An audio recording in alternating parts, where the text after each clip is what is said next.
off and then come on back. We have to make sure we're constantly talking to each other. Because you're the boss. That was how this deal was going to work out. Whether you voted for me or not, you are the boss and I work for you. And I will do everything that I can to do that. Today, I check politics at the door, and we come in here and I talk to you as your congressman, as your representative down in Washington. I'll do everything that I can to help push on your priorities and address the challenges that you face, the things that keep you up at night, the things that you dream of that we can build in this country that make and move our country forward. So that's what I hope to do together. I've been in this job for 24 days. 24 days. So I haven't fixed all the problems yet. And I haven't moved forward in all the priorities yet. But I am happy to say that our government is back open. Yeah.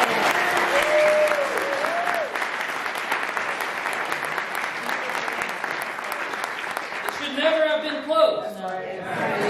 Whether you're a Democrat or Republican or an independent, I think we can all agree on that.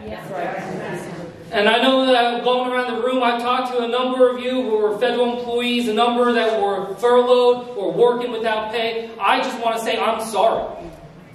I'm sorry on behalf of our government to put you through that. I remember back in 2013 having to work during that shutdown as a civil service employee and not knowing when our paycheck was going to be. And this shutdown was twice as long as that one. I mean, it's just ridiculous. It really is. So I'm sorry. I'm sorry to those that didn't get their paychecks. I'm sorry to Americans whose lives were impacted by the lack of services and the reduction of services. And I'm just sorry to everybody because you deserve a government that works. You deserve a government that functions and that's open and that will be able to be there when you need it. That's right. That's what we're looking for. So I'm glad that we were able to move forward. I'm worried that we got this ticking clock again. Right. You know, just 3 weeks out on what we're going to be able to address. And I know we have some real discussions to have about securing our borders and national security and the health of our nation. I know there's a lot that we need to talk about, but I don't feel like we should be having those conversations at the expense of Americans who are worried about whether or not they're going to be able to get a paycheck and be able to provide for their families.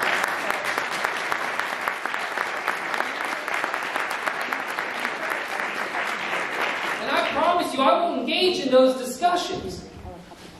As somebody who's been engaged and dedicated to national security my whole career, I want to make sure that we protect our country. I want to make sure that we are strong and we're secure, of course. And I'll make sure, and I promise you all, that we will do that, but we'll do it in a way that is going to be understanding what the experts are saying that we need, understanding what we're going to be able to do together. So that's what I hope we can push on over the next coming weeks. I will keep you informed. I'll do my best to relay what is happening in Washington about the state of these discussions. We'll make sure we'll have future town halls again so that we can talk through those issues and make sure you know what I'm up to and let me know what else I should be doing down there. But these are issues, again, that we need to make sure that we're always thinking about respecting our workers. And that's why, for me, as soon as I got into office, I promised I wasn't going to take a salary as long as this shutdown was going on.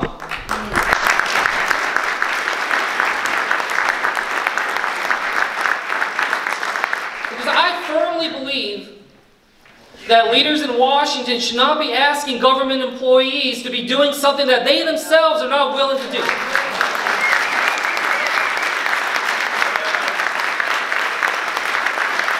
That's not leadership. You know, we got to do better. We got to make sure that when leaders understand that they should feel the consequences of their actions, that they can't divorce themselves from that. That they need to understand the impact, whether it's talking about sending our armed servicemen and women abroad to fight, or whether it's talking about employment and jobs here at home. We need to make sure there's that tie. Because otherwise, it's the same old that we've been feeling all along, that Washington is so disconnected from the rest of us, right? That's why so many of us got so engaged with this election. Again, whether you're on one side or the other, I don't care about that, but you got engaged because you knew that there was something wrong, something that could do better. Nobody got engaged with the last election saying everything's fine in this country. Right.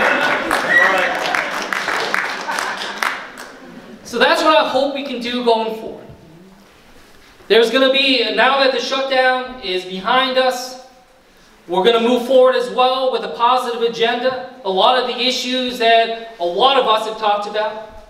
Issues that the vast majority of Americans agree with. Issues like reforming our democratic system, campaign finance reform, ending gerrymandering.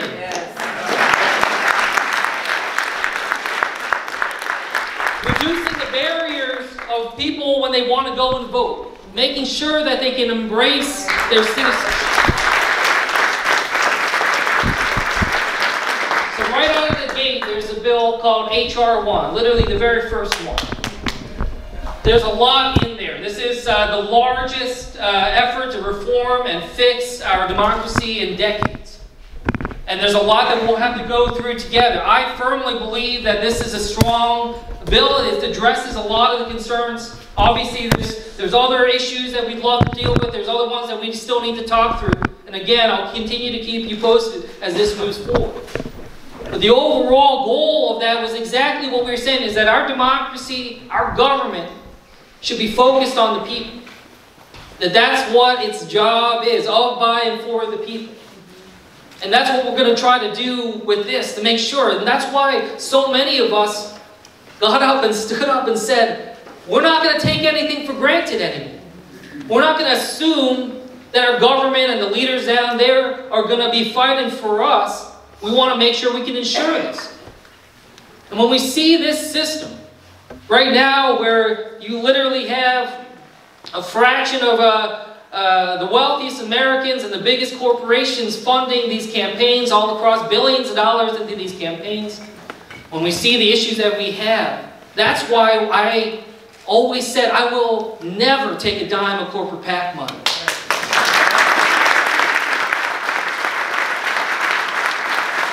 I'm not going to take a dime of pharmaceutical corporation money or fossil fuel money or any money that tries to influence the way that we work.